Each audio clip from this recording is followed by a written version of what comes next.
बिस्मिल्लाहिर्रहमानिर्रहीम अस्सलामु अलैकुम। आपको बताते चलें कि दुबई में जो है वो अब 50,000 दिरहम का आज नया जुर्माना हुआ है। 2022 की एक नई डिटेल्स आई है। मैंने कहा आपको भी बताऊं ताकि आप भी इस बड़े जुर्माने से बच सकें। आज जो है एक बंदे को 50,000 दिरहम का जुर्माना क्यों हुआ?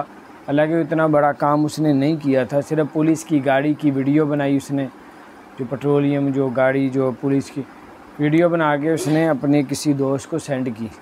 तो सेंड करने की वजह से दुबई हुकूमत ने उसको 50,000 दिरहम का जुर्माना किया, 50,000 दिरहम का। और इसी तरह छोटी छोटी जो बातें हैं उस पर जब अमल नहीं करते तो 50,000 दिरहम तकरीबन पाकिस्तानी बनता है, कोई 22 से 23 लाख रुपए बनता है। तो इतना बड़ा जुर्माना, और